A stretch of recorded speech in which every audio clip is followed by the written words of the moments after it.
Bismillahirrahmanirrahim. Assalamualaikum warahmatullahi wabarakatuh. Alhamdulillahi rabbil alamin.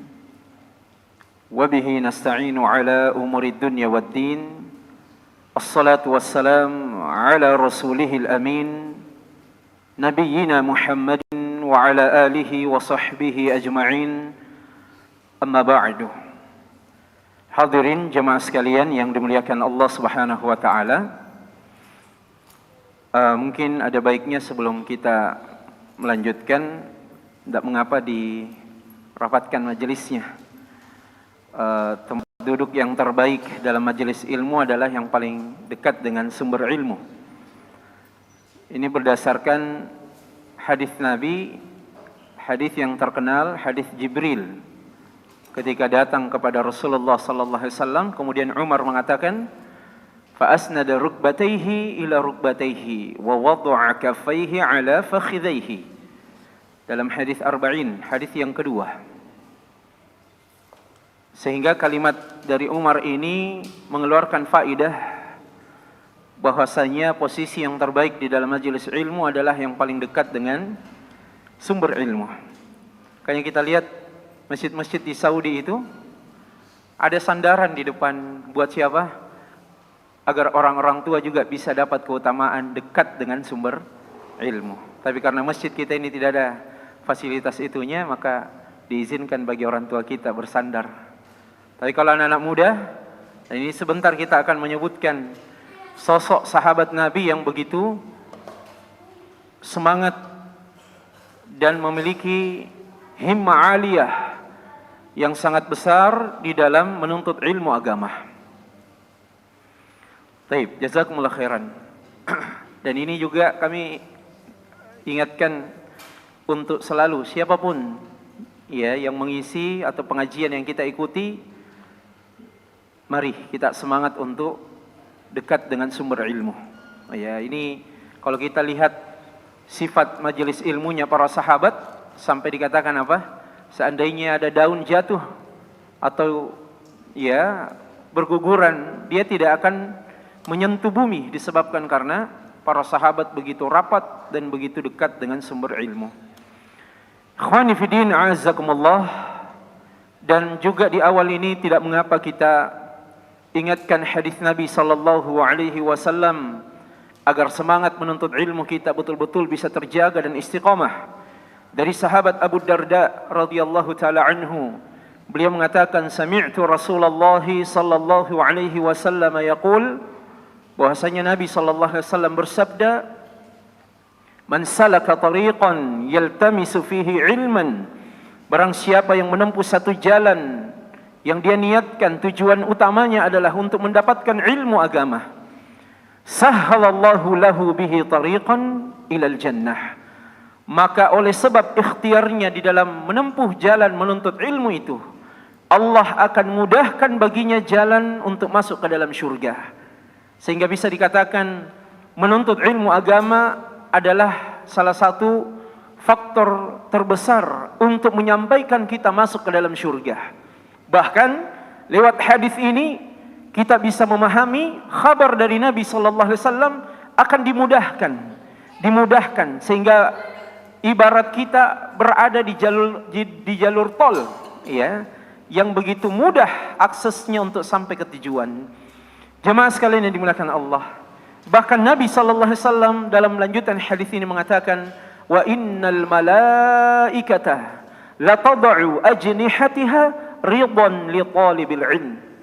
Dan sesungguhnya para malaikat-malaikat Allah, dan kita kenal bersama di antara tugas para malaikat-malaikat Allah di bumi ini, ada yang bertugas untuk mencari majelis-majelis ilmu. Dan ketika mereka telah mendapatkan majelis ilmu, mereka pun saling panggil memanggil, halumma, halumma, kemari kalian, di sini ada majelis ilmu. Lalu kemudian mereka datang berbondong-bondong untuk mendengarkan ilmu di dalam majelis tersebut. Maka di dalam hadis ini Nabi sallallahu alaihi wasallam mengatakan, para malaikat itu la tad'u ajnihatiha ridwan li talabil ilm. Sungguh-sungguh mereka akan membentangkan sayap-sayap mereka sebagai bentuk ridhonya mereka kepada para penuntut ilmu di dalam majelis ilmu. Itulah sebabnya majelis ilmu itu adalah sebuah kondisi yang sangat sakral di dalam agama kita. Majelis ilmu ini tidak boleh untuk kemudian kita sepelekan sikap dan adab tata kerama kita di dalamnya. Ada seorang ulama bernama Abdurrahman bin Mahdi, seorang muhaddits terkenal. Beliau memiliki murid dari berbagai belahan dunia.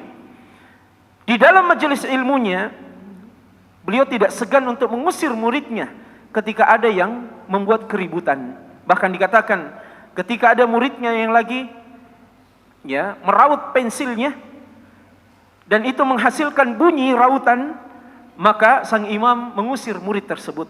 Kenapa? Suara rautan itu mengakibatkan gangguan pada peserta taklim yang lain.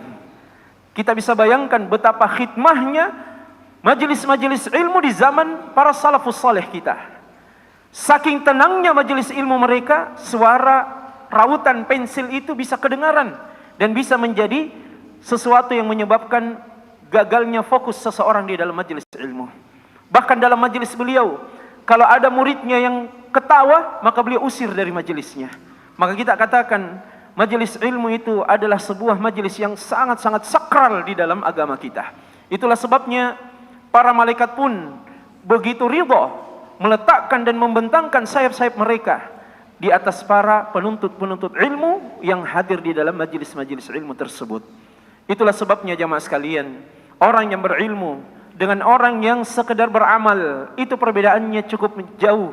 Sampai Nabi SAW mengatakan fadlul alimi 'alal 'abid, keutamaan seorang yang ahli ilmu dengan ahli ibadah ka fadlil qamari 'ala sairil kawakib, seperti perbedaan antara keutamaan bulan purnama dengan bintang-bintang yang begitu indah di langit. Kita melihat bintang di langit di malam hari begitu indah, walaupun cahayanya kadang-kadang redup, kadang-kadang bersinar, bahkan dia membentuk pola-pola khusus. Ya. Begitu takjub kita dengan bintang-bintang, dan begitulah orang-orang yang beribadah. Orang-orang yang beribadah itu punya nilai sebenarnya. Mereka juga mulia di sisi Allah. Namun kalau di langit itu sudah muncul bulan purnama, maka fokus orang-orang akan beralih ke bulan purnama tersebut. Kenapa? Karena bulan purnama itu jauh lebih indah, jauh lebih memanjakan mata. Dan para sahabat selalu menggambarkan gambar yang indah itu adalah bulan purnama. Makanya mereka mencoba untuk mensifatkan wajahnya Rasulullah lebih indah dari cahaya bulan purnama. Indahnya bulan purnama, tapi lebih indah lagi wajah Nabi sallallahu alaihi wasallam. Nah, hadirin yang dimuliakan Allah, Nabi menyebutkan keutamaan orang yang berilmu adalah seperti bulan purnama atas bintang-bintang yang ada. Maka kita ingin meningkatkan diri kita, jamaah sekalian. Tentu kita semua ini banyak kekurangannya. Siapa di antara kita yang tidak ada kekurangannya? Banyak dosanya, banyak maksiatnya. Tetapi kita pun punya optimisme yang besar bahwa Allah akan memuliakan kita semua, dan salah satu jalannya adalah dengan menyibukkan diri dengan majelis-majelis ilmu. Dan di akhir hadis ini Nabi kita sallallahu alaihi wasallam menyebutkan innal ulama warathatul anbiya, para ulama itu adalah pewaris para nabi. Wa innal anbiya lam yuwarrithu dinaran wala dirhaman, dan para nabi itu tidak mewariskan harta, tidak mewariskan dinar, tidak mewariskan harta. Innama warathu al-ilm, tetapi mereka hanya mewariskan ilmu. Faman akhadahu faqad akhadha bihadhin wafir. Dan siapa yang mendapatkan warisan ilmu, sungguh dia telah mendapatkan warisan atau jatah yang sangat-sangat besar. Jemaah sekalian yang dimuliakan Allah, kalau hari ini ada temuan miliaran, ratusan miliar, itu cukup menakjubkan diri kita. Ada emas batangan, ada sejumlah uang cash yang kita mungkin ketika melihat beritanya, andai kata saya punya uang itu, kita begitu bahagia. Tetapi ketahuilah, kebahagiaan seorang penuntut ilmu yang sesungguhnya adalah ketika mereka berhasil mendapatkan warisan dari Rasulullah, yaitu warisan ilmu. Maka jangan kemudian kita berkecil hati. Kita keluar dari majelis ilmu dalam kondisi apa? Berbangga. Kita telah mendapatkan sedikit lagi warisan dari Rasulullah sallallahu alaihi wasallam lewat majelis yang telah kita dapatkan di dalamnya. Jamaah sekalian yang dimuliakan Allah, olehnya itu mudah-mudahan ini tidak mengurangi semangat-semangat kita semua. Pemilik majelis berhalangan untuk mengisi sebagaimana biasanya, beliau di luar daerah, dan kami diamanahkan untuk melanjutkan kebaikan ini. Mudah-mudahan tidak mengurangi semangat kita dan tentu saja pahala yang kita niatkan lillahi ta'ala. Malam ini kita akan membahas satu profil yang begitu menakjubkan dari profil sahabat Nabi sallallahu alaihi wasallam, yaitu sahabat yang mulia yang Imam Az-Zahabi. Ya, coba kita tebak ini kira-kira siapa? Imam Az-Zahabi menyebutkan dalam Syiar A'lam An-Nubala, sebuah kitab yang begitu terkenal berisi tentang informasi sejarah para salaf kita. Imam Az-Zahabi menyebut beliau dengan sifat habrul ummah wa faqihul asr wa imamut tafsir. Beliau adalah rujukan ulamanya umat ini dan seorang faqihul asr. Faqih, orang yang begitu dalam keilmuannya. Al-asr, asr itu zaman, menunjukkan satu waktu zaman. Faqihul asr wa imamut tafsir, imamnya dalam ilmu tafsir. Man huwa? Sahabat yang mulia, man? Abdullah. Banyak Abdullah di sahabat Nabi SAW. Ada Abdullah bin Umar, Abdullah bin Mas'ud, Abdullah bin Abbas. Siapa? Abdullah man? Abdullah bin Abbas radhiyallahu anhuma, sepupu sekali Nabi sallallahu alaihi wasallam. Nah, sebentar kita akan lebih jauh terkait dengan beliau. Beliau jamaah sekalian yang dimuliakan Allah, sebagaimana yang kita katakan tadi, anak pamannya Rasulullah sallallahu alaihi wasallam yaitu Al-Abbas. Al-Abbas adalah saudara dari ayah Rasul kita sallallahu alaihi wasallam. Sehingga jelas nasabnya. Kalau kita sudah mempelajari nasabnya Nabi sallallahu alaihi wasallam, maka demikianlah pula jalur nasab dari sahabat yang mulia Abdullah bin Abbas. Maka beliau ini termasuk ahlul baitnya Nabi sallallahu alaihi wasallam. Sementara ibu beliau adalah Ummul Fadl. Sangat terkenal dengan nama Ummu Al-Fadl. Lubabah bintil Harith bin Hazan Al-Hilaliyah. Nama ibu beliau lebih dikenal dengan sebutan kunyahnya Ummu Al-Fadl. Ummul Fadl. Nah, beliau jamaah sekalian yang dimuliakan Allah, lahir pada tahun ketiga sebelum hijrahnya Nabi ke Madinah. 3 tahun sebelum hijrah Nabi sallallahu alaihi wasallam lahirlah Abdullah bin Abbas ini. Dan kita tahu bersama, beliau lahir di tengah-tengah kabilah yang sangat dihormati di bangsa Arab, yaitu dari Bani Hashim. Dan di Mekah, kabilah atau suku Bani Hashim ini, karena nasabnya memang Nabi SAW berasal dari situ, itu adalah kabilah yang sangat-sangat dimuliakan, kabilah yang sangat-sangat dihormati. Nah, Abdullah bin Abbas lahir di tengah-tengah kabilah ini. Kita bisa bayangkan darah bangsawannya. Kita bisa bayangkan kehormatan nasab dari Abdullah bin Abbas terbawa dengan nasab kabilah yang beliau berasal darinya. Sehingga dari segi nasab keluarganya, beliau adalah manusia yang begitu mulia. Ahlul baitnya Nabi SAW berasal dari kabilah yang begitu terhormat. Ditambah lagi kehormatan beliau sangat-sangat tinggi manakala beliau terhiasi dengan ilmu di dalamnya.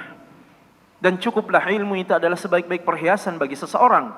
Walaupun kita tidak keluar dari nasab yang terhormat, kita tidak memiliki sejumlah materi dan fasilitas yang ada, tapi kalau kita memiliki ilmu, maka Allah akan mengangkat derajat seseorang. Bukankah kita sudah menghafalkan ayatnya? Apa yang Allah katakan dalam surah apa? al-mujadilah. Ya. Sahih? Yarfa'illahu alladhina amanu minkum walladhina utul ilma darajat. Ayat ini bukan hanya orang-orang yang beriman yang Allah angkat derajatnya, namun juga Allah mengangkat orang-orang yang berilmu di antara kita. Kemudian beliau juga termasuk sahabat karena rajinnya dan gemarnya berada di dalam majelisnya Rasulullah sallallahu alaihi wasallam. Maka beliau juga meriwayatkan hadis-hadis Nabi sallallahu alaihi wasallam. Bayangkan seperti yang kita katakan di awal tadi ketika kami menyuruh untuk mengisi majelis dengan baik. Bercerminlah dari beliau ini. Sosok anak kecil, kita bisa bayangkan beliau lahir 3 tahun sebelum proses hijrah. Dan ketika Nabi SAW wafat, umurnya belasan tahun, 12-13 tahun. Kita bisa bayangkan anak yang berusia seperti ini di dalam majelisnya Rasulullah SAW. Di mana beliau duduk? Kalau kita bawa anak, biasanya di dalam majelis ilmu, di mana anak-anak itu? Ya, saya tadi bawa anak ke sini, tapi tidak tahu kemana, main-main sama temannya, keluar dari masjid. Iya, majelis ilmu seperti ini adalah perbuatan yang mungkin sebagian anak-anak sekarang itu ngapain kita duduk di dalam majelis ilmu, Masya Allah. Kecuali 2 orang ini, Masya Allah. Wafakakumullah. Ya. Tapi umumnya, anak-anak kecil itu tidak punya perhatian dengan majelis ilmu. Tapi Abdullah bin Abbas, jemaah sekalian, beliau bahkan bukan duduk di saf yang terdepan, bukan. Beliau duduk di tempat yang paling dekat posisinya dengan Nabi sallallahu alaihi wasallam, di sebelah yang kalau Rasulullah melakukan satu kebiasaan di dalam majelisnya, beliau minum di dalam satu gelas. Kemudian sisa dari minum itu beliau sodorkan ke orang yang paling dekat di posisi kanannya Nabi. Nah, orang yang paling pertama menerima gelas itu adalah Abdullah bin Abbas. Beliau mau mulut yang pertama kali diletakkan Nabi di gelas itu bersentuhan dengan mulutnya, maka beliau pun ambil berkah di situ. Dan ini tabarruk yang syar'i dengan hidupnya Nabi sallallahu alaihi wasallam. Jadi kalau setelah wafatnya Rasulullah tidak ada lagi tabarruk seperti itu.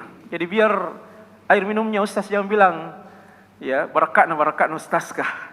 Ya, tidak ada Ini hanya Nabi sallallahu alaihi wasallam. Ya, tidak berlaku untuk manusia selainnya. Maka sahabat itu bahkan nyinyir kepada anak ini. Ini anak kecil ngapain di sini? Pindah saja. Tapi Nabi katakan tidak. Dia berhak di tempat duduknya karena dia yang paling pertama duduk di situ.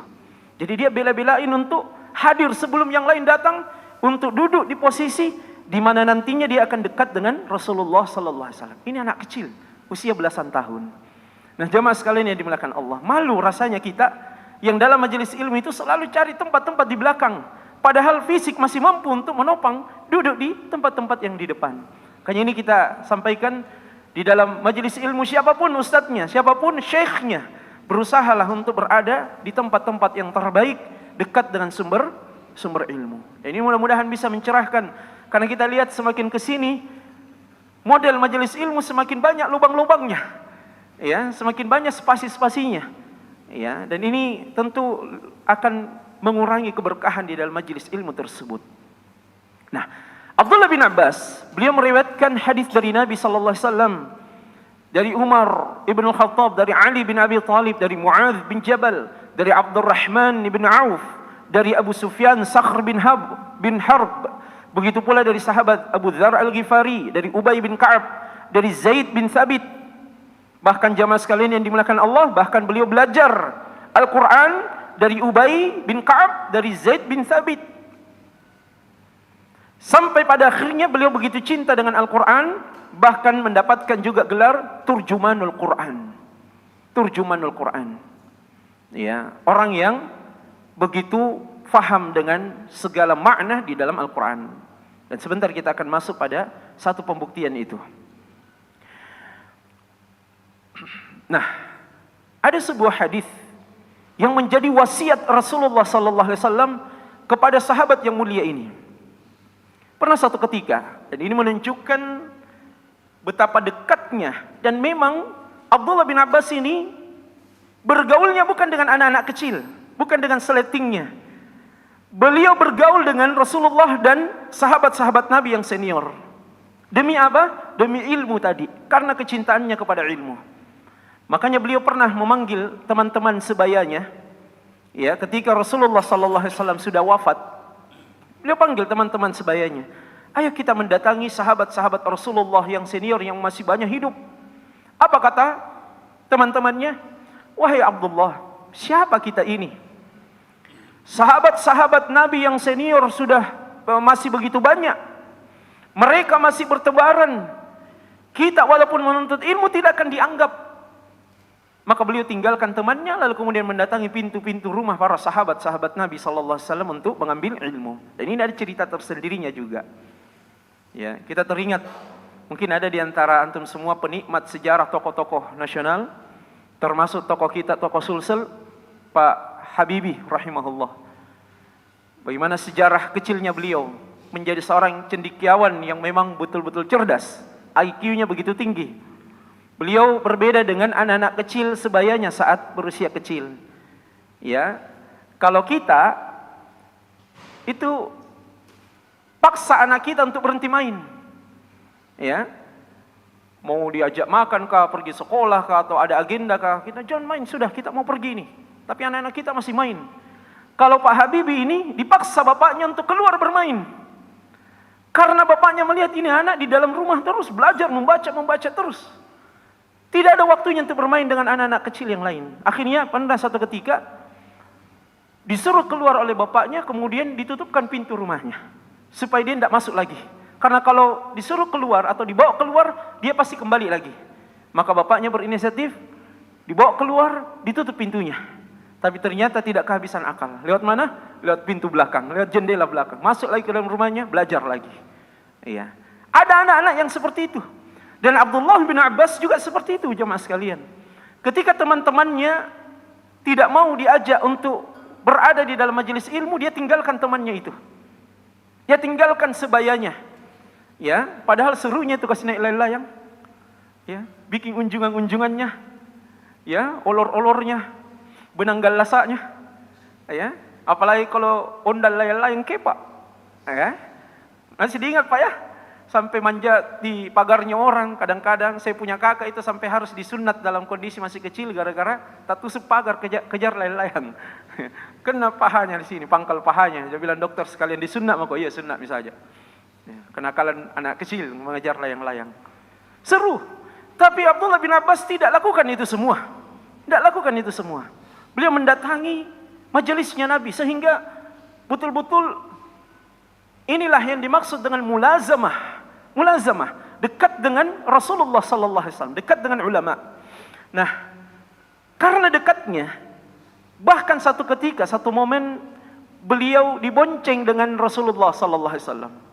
Jadi bayangkan ini, di atas tunggangan Nabi sallallahu alaihi wasallam yang bawa tunggangan itu, dan beliau membonceng Abdullah bin Abbas, anak kecil yang ada di belakangnya. Anak kecil ini, dan ingat wafatnya Rasulullah beliau masih usia belasan, 12-13 tahun. Ya, masih 13 tahun. Tidak lebih dari 13 tahun. Ya. Berapa umurnya anak? Berapa? Berapa umur anak sekarang? Ada 10 tahun, ada 12 tahun. Masya Allah. Sedikit lagi. Kira-kira begini kecilnya Abdullah bin Abbas dibonceng oleh Nabi SAW di belakang. Kemudian Nabi memberikan wasiat. Hadis yang sangat terkenal. Diriwayatkan oleh Imam At-Tirmidzi dalam sunannya. Ya gulam, inni u'allimuka kalimat. Wahai anak kecil, gulam, ya usia belasan seperti itu disebut gulam. Wahai gulam, sesungguhnya aku akan memberikan beberapa kalimat nasihat kepadamu. Apa nasihatnya Nabi sallallahu alaihi wasallam? Ihfazillaha yahfazka. Jagalah Allah, niscaya Allah akan menjagamu. Ihfazillaha tajiduhu tujahaka. Jagalah Allah, niscaya engkau akan mendapati Allah berada di hadapanmu. Idza sa'alta fas'alillah wa idza ista'anta fasta'in billah. Dan jika engkau meminta, mintalah kepada Allah. Dan jika engkau memohon pertolongan, minta kepada Allah. Coba bayangkan anak kecil. Tapi ditanamkan akidah dan tauhid yang begitu kuat, ketergantungan kepada Allah Azza wa Jal sejak usia belasan. Sejak usia belasan. 13 tahun, Pak. Di mana kita dulu? Di atas pohon mangganya orang. Ya, musim mangga sekarang. Kita lihat, wih, dia panggil gitu mangga harum manis nih. Akhirnya dia manjati pohonnya orang. 13 tahun yang lalu kita di mana? Bukan 13 tahun yang lalu. Pada umur 13 tahun kita di mana? Adapun Abdullah bin Abbas, subhanallah, mendapatkan wejangan wasiat dari Nabi untuk menjaga Allah. Bayangkan ini, anak kecil, tapi ditanamkan akidah dan tauhid yang begitu kuat. Karena Nabi tahu, seusia seperti ini harus ditanamkan akidah, tauhid yang kokoh di dalam hatinya, agar dia terkesan dan tumbuh berkembang dengan kesan tersebut. Nabi memanfaatkan momennya dan tidak melewatkan begitu saja. Kemudian bahkan Nabi sallallahu alaihi wasallam mengatakan, wa'lam, ketahuilah, annal ummata lajtama'at ala an yanfa'uka bi syai'in lam yanfa'uka bi syai'in illa bima kataballahu lak. Dan ketahuilah wahai anakku, walaupun umat itu bersatu untuk memberikan manfaat kepadamu, mereka tidak akan bisa menyampaikan manfaat itu kecuali apa yang telah Allah takdirkan kepadamu. Walau ijtama'at ala ayyadurruka bi syai'in lam yadurruka bi syai'in illa bi syai'in qad katabahu Allahu 'alaik. Dan ketahuilah, jika umat itu bersatu untuk memberikan kemudaratan kepadamu, mereka tidak bisa melakukan kemudaratan itu kecuali apa yang Allah telah takdirkan atasmu. Rufi'atil aqlam wa jaffatis suhuf. Pena telah diangkat dan lembaran-lembaran telah kering. Nah, jamaah sekalian yang dimuliakan Allah, inilah wasiat emas yang disampaikan Rasulullah sallallahu alaihi wasallam kepada anak kecil ini. Kepada anak kecil ini. Ini tentu saja bisa kita tiru jamaah sekalian. Ada beberapa pelajaran umum yang terkandung dalam hadis ini. Paling pertama adalah pentingnya agar anak-anak bergaul dengan orang-orang senior yang soleh juga. Perlu itu, Pak. Anak-anak kita juga perlu untuk dimotivasi bersama dengan mereka di dalam proses menuntut ilmu. Kenapa? Agar anak-anak kita itu bisa diperbaiki akhlaknya bersamaan dengan para pecinta-pecinta ilmu. Iya. Dan mengapa? Ada istilah kalau kita orang Makassar itu apa istilahnya itu? Toah kan gitu. Ya, seorang kita bilang kalau terlalu dewasa sekali itu anak, akhirnya dikomentari dengan komentar yang kurang bijak juga dari orang tuanya. Ya, kalau anaknya justru bisa lebih bijaksana, akhirnya dibilangi, ini anak kenapa kayak tua sekali? Ya, bagaimana tidak tua kalau bergaulnya dengan orang-orang tua? Sebenarnya tidak tercelah. Tidak tercelah. Tidak tercelanya adalah ketika anak-anak kita bergaulnya bersama dengan siapa? Para pecinta-pecinta ilmu. Supaya sepertilah jadinya Abdullah bin Abbas ini. Mereka bergaul dengan sahabat-sahabat Nabi, bahkan yang senior, lalu kemudian jadilah anak ini cinta dengan majelis-majelis ilmu, sama seperti cintanya para sahabat-sahabat kepada majelis-majelis ilmunya Rasulullah sallallahu alaihi wasallam. Kemudian jamaah sekalian yang dimuliakan Allah, wasiat yang disampaikan, yang didengarkan oleh Abdullah bin Abbas, disampaikan langsung oleh Rasulullah sallallahu alaihi wasallam ini sebenarnya tidak hanya dikhususkan untuk beliau saja, tetapi untuk secara umum kaum muslimin. Sehingga gunakanlah, ambillah, pakailah wasiat ini untuk juga kita wasiatkan kepada anak cucu kita. Yang ketiga, Nabi sallallahu alaihi wasallam mengkhususkan beliau mendengarkan wasiat yang begitu berharga di usianya Abdullah bin Abbas yang masih sangat muda, yang menunjukkan kepercayaan Rasulullah sallallahu alaihi wasallam terhadap kecerdasan yang Allah berikan kepada anak ini. Nabi tahu ini tentu bahasanya dan konten isinya juga berat. Kalau anak kita, misalnya Pak ya, pulang-pulang kita nasihati anak kita dengan nasihat seperti ini, apa kira-kira dia bilang anak tak? Apa judul ini Abah? Ya, kaget mereka. Mereka biasanya ya kita ajak cerita dengan obrolan, berubah lagi namanya Argentina menjadi Fargentina, ya kan lagi dibully di medsos gitu ceritanya, berubah lagi. Itu paling kita cerita dengan anak-anak kita, ya. Kalau kita katakan kepada anak kita, wahai anakku, ihfazillaha yahfazkah, ihfazillaha tajidhu tujahaka. Apa artinya itu, Bapak? Apa maksudnya itu?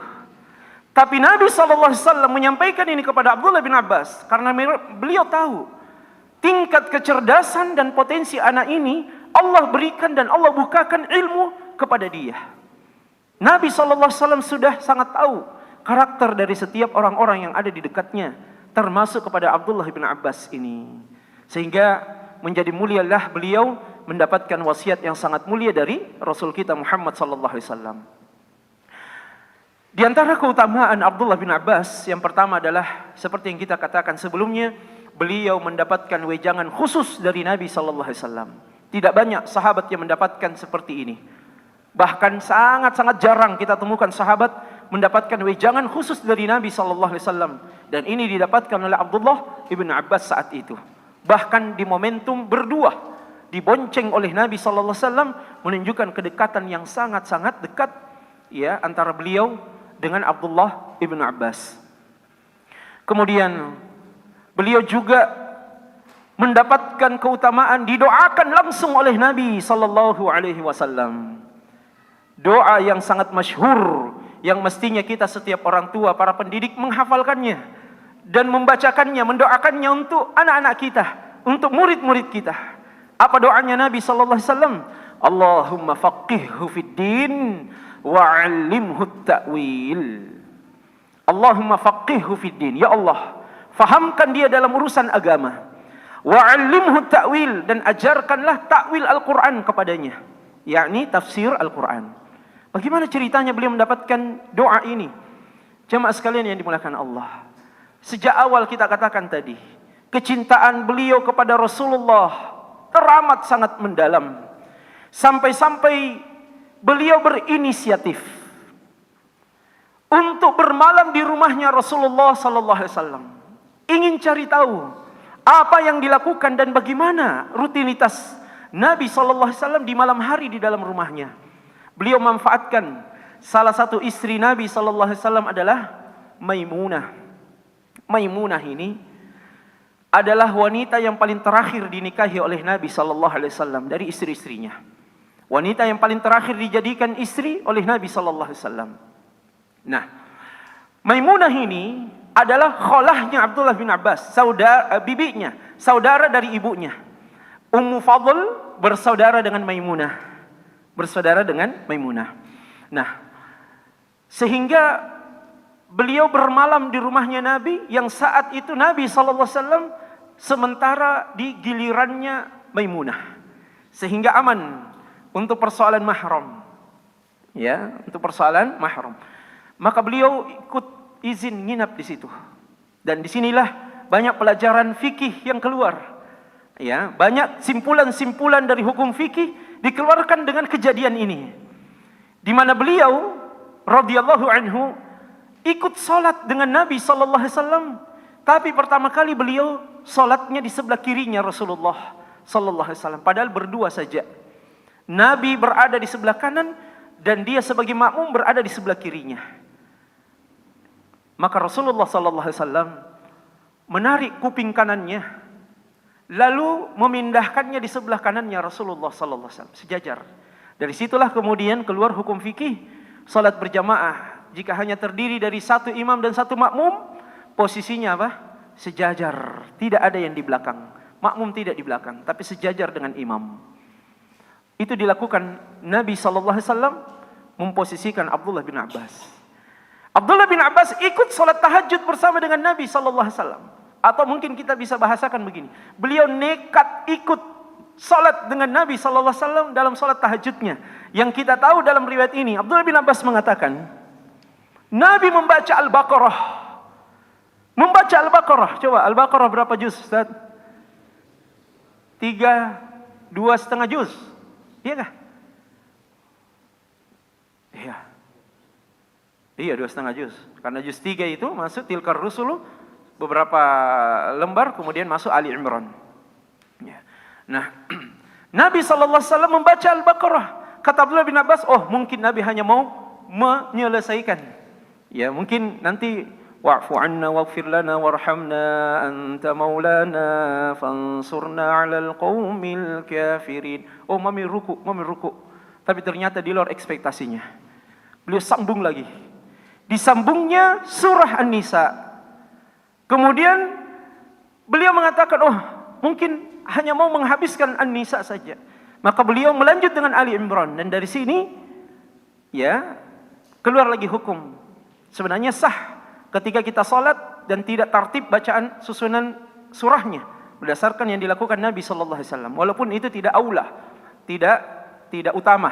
Artinya hukum asalnya adalah kita membaca di rakaat pertama ya sesuai dengan tertib, dan rakaat kedua kemudian yang datang setelahnya, surah yang datang setelahnya.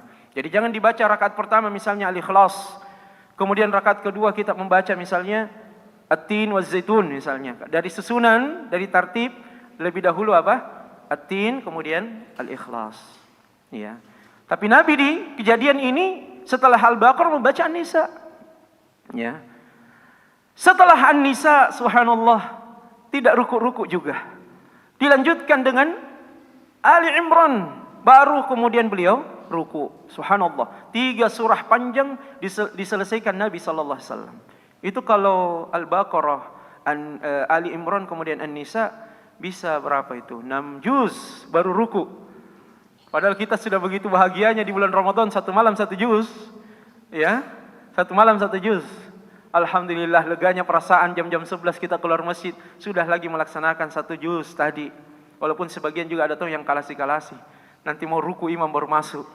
Ya minum-minum teh dulu alasan jadi situ. Makan-makan kurma. Ku tahu je muka-mukanya itu. Ke setiap tahun dia jiuran. Ya. Nah tanda imam sebentar ini belum pih. Ya, nah lihat dulu Argentina, Maroko lawan Perancis ini apa. Ya. Nah, lihat dulu beritanya. Ada yang begitu. Dan Abdullah bin Abbas, Masya Allah, 6 juz, sabar. Ya beliau bilang, saya sudah mau menyelesaikan sholat saya, tapi saya bersabar. Anak kecil sholat 6 juz bersama Nabi SAW. Akhirnya setelah sholat, barulah kemudian Nabi mendoakan, ya, dengan doa ini. Subhanallah. Didoakan di kondisi setelah sholat tahajud. Di waktu yang begitu afdol, sepertiga malam terakhir. Kemudian yang mendoakan siapa? Rasulullah SAW yang mustajab doanya. Didoakan oleh Nabi. Dan doanya Nabi SAW mustajab. Maka beliau berdoa, Allahumma faqihhu fiddin. Ya Allah, faqihkan dia dalam urusan agama. Wa'allimhu ta'wil. Sebenarnya, ini doa unik juga. Karena kalimat pertamanya sudah mencakup bagian yang kedua. Kan begitu. Kalimat pertamanya Nabi itu sudah umum. Ya Allah, fahamkan dia urusan agama. Kalau orang faham urusan agama, dia juga mengerti Al-Quran. Alaysa kadzalik? Iya, harusnya begitu. Kalau orang difahamkan agama, dia juga sudah mengerti mustalahul hadis. Dia sudah mengerti tentang hadis sahih, hadis hasan, hadis dhaif. Kalau dia difahamkan agama, dia sudah mengenal ya maqarin atau qaranah bainal madzahib. Bagaimana dia membandingkan mazhab antara satu dengan yang lain. Ya, wajh istidlalnya dan seterusnya. Dia sudah mengenal bahkan ya hal-hal yang mendetail dari qawaid yang ada, kaidah-kaidah agama yang ada. Itu makna dari Allahumma faqihhu fiddin. Ya Allah, faqihkan dia dalam urusan agama. Apalagi istilah al-fiqh. Al-fiqh itu ma maknahu? Al-fiqh dari bahasa saja artinya al-fahm, pemahaman. Orang yang faqih berarti dia adalah orang yang faham agama. Dan itu doanya Nabi di kalimat pertama ini. Tapi tidak sampai di situ. Dikeluarkannya satu bentuk kekhususan dari keumuman, menunjukkan keutamaan yang dikhususkan itu. Apa yang dikhususkan itu? Al-Quran. Al-Quran. Maka Nabi SAW mau anak ini tidak sekadar faham dalam urusan yang lain, tentu dalam aspek agama, tapi harus ada takhassus. Nabi sudah mendoakan lewat kalimat ini. Harus ada takhassus yang dia begitu prioritaskan nantinya. Apa itu? Takwil Al-Quran. Ya, menafsirkan Al-Quran. Maka jadilah beliau ini sebagai turjumanul Quran. Apa yang kita mau tanyakan terkait dengan Al-Quran, beliau tahu informasinya. Itu berkat kegigihan beliau untuk menuntut ilmu dan keberkahan doa dari Nabi SAW dan tentu saja taufik dari Allah Subhanahu wa taala. Nah, jamaah sekalian yang dimuliakan Allah, beliau pernah dihadirkan di majelis syuranya Umar ibn al-Khattab radhiyallahu anhu. ketika Umar ibn Khattab menjadi, ini mungkin terakhir ya, walaupun sebenarnya banyak poin-poin dari kisah beliau ini. Ketika Umar menjadi khalifah, beliau memiliki majelis syuro. Mungkin kalau kita sekarang seperti MPR ya, yang terdiri dari sahabat-sahabat senior. Dan Umar mendatangkan anak kecil ini. Umar mendatangkan anak kecil ini. Jadi Nabi SAW wafat, Abdullah bin Abbas usia 13 tahun. Berapa tahun Abu Bakar memimpin menjadi khalifah? 2 tahun. Jadi usia Abdullah bin Abbas di zamannya Umar menjadi khalifah belum dewasa. Ya, artinya awal dari masa balik lah. Awal dari masa balik, ini umur yang tidak pantas ada anak-anak seumuran seperti itu. ABG, anak baru baka gitu ya, anak baru baka. Anak yang seperti ini ada di dalam majelis MPR-nya Umar. Ada kita lihat di gedung DPR MPR sana, anak-anak kecil berlarian. Tidak ada. Bukan tempatnya anak-anak kecil di sana. Ya. Maka Abdullah bin Abbas dibawa oleh Umar di dalam majelis syuro ini. Sampai orang-orang kemudian mengatakan kepada Umar, wahai khalifah, wahai amirul mukminin, mengapa engkau bawa anak kecil ke sini? Ini bukan tempat mereka. Ya, Umar bilang, ya tunggu dulu, nanti kau lihat sendiri. Ya, barulah kemudian Umar ingin memberikan sebuah notifikasi kepada sahabat-sahabat yang lain ini, bahwa yang dibawa oleh Umar ini bukan anak kecil sembarangan. Maka Umar bin Khattab bertanya kepada sahabat-sahabat saat itu, apa tanggapan kalian terkait dengan ayat Allah, idza jaa nasrullahi wal fath, surah An-Nasr. Maka mereka menafsirkan ini adalah ayat yang menunjukkan kemenangan kaum muslimin, manusia berbondong-bondong masuk Islam dan seterusnya. Ditanya yang satu mirip-mirip yang lain jawabannya, sampai kepada Abdullah bin Umar. Beliau mengatakan, wahai Abdullah, menurut anda, apa komentar anda terkait dengan surah ini? Abdullah bin Abbas mengatakan, ayat ini atau surah ini adalah tanda ajalnya Rasulullah sallallahu alaihi wasallam sudah dekat. Jadi ketika ayat ini diturunkan oleh Allah, itu adalah isyarat dari Allah bahwa ajalnya Nabi sallallahu alaihi wasallam sudah dekat. Allahu Akbar. Jadi semua begitu takjub. Tidak ada di antara sahabat-sahabat senior mengeluarkan analisis seperti itu, kecuali keluar dari anak kecil yang baru balik ini, Abdullah bin Abbas. Analisisnya begitu mendalam terkait dengan surah atau ayat dalam Al-Quran, sampai-sampai beliau menyimpulkan surah ini menjadi tanda dekatnya ajal Rasulullah saat diturunkan oleh Allah Subhanahu wa taala. Maka barulah kemudian mereka sadar bahwa anak kecil ini, Abdullah bin Abbas, betul-betul telah mendapatkan taufik dari Allah, dibukakan pintu-pintu ilmu untuk memahami Al-Quran. Makanya jamaah sekalian, Abdullah bin Abbas pernah mengatakan, tidak ada ayat dalam Al-Quran kecuali saya tahu di mana turunnya, apa maknanya, kepada siapa dia dimaksudkan, dan seterusnya. Semua tentang Al-Quran beliau menguasainya. Hadirin yang dimuliakan Allah Subhanahu wa taala, terakhir kita berharap agar kita punya semangat yang besar seperti Abdullah bin Abbas ini. Dan jangan kemudian kita merasa bahwa usia kita sudah tertinggal jauh. Kita masih ada generasi, baik anak kita maupun mungkin cucu kita, bahkan mungkin cicit-cicit kita. Persiapkan mereka untuk menjadi Abdullah bin Abbas di zaman kita hari ini. Dan kemudian jangan kita minder bahwa umur sudah begitu panjang, sudah kita lewati. Tidak. Proses menuntut ilmu itu adalah sebuah kegiatan aktivitas yang tidak ada pensiunnya. CR7 boleh pulang kampung, dia boleh untuk menggantungkan sepatunya, tetapi tidak ada istilah menggantung pena bagi seorang penuntut ilmu. Makanya Imam Ahmad ibn Hanbal kemana-mana bawa catatan dan alat tulis, ditanya oleh murid-muridnya, padahal beliau sudah berusia senja, wahai Imam, sampai kapan engkau membawa itu? Beliau mengatakan, sampai ke liang lahat. Sampai ke liang lahat. Menuntut ilmu itu adalah aktivitas yang tidak ada ujungnya.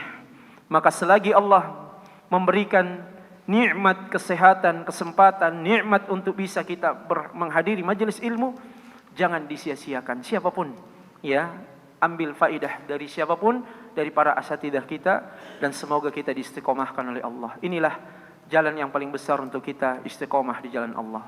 Hari ini kita berlumuran dengan dosa dan kesalahan, berlumuran dengan maksiat, maka mari menata, memperbaiki diri kita dengan majelis-majelis ilmu, dengan ilmu yang kita pelajari, dan mudah-mudahan Allah mengampuni dosa-dosa kita dan mengangkat derajat kita dengan niat ilmu yang kita cari tersebut. Wallahu ta'ala a'la wa a'lam. Subhanakallahumma bihamdika asyhadu an la ilaha illa anta astaghfiruka wa atubu ilaik. Wa akhiru da'wana alhamdulillahi rabbil alamin. Wassalamu alaikum warahmatullahi wabarakatuh.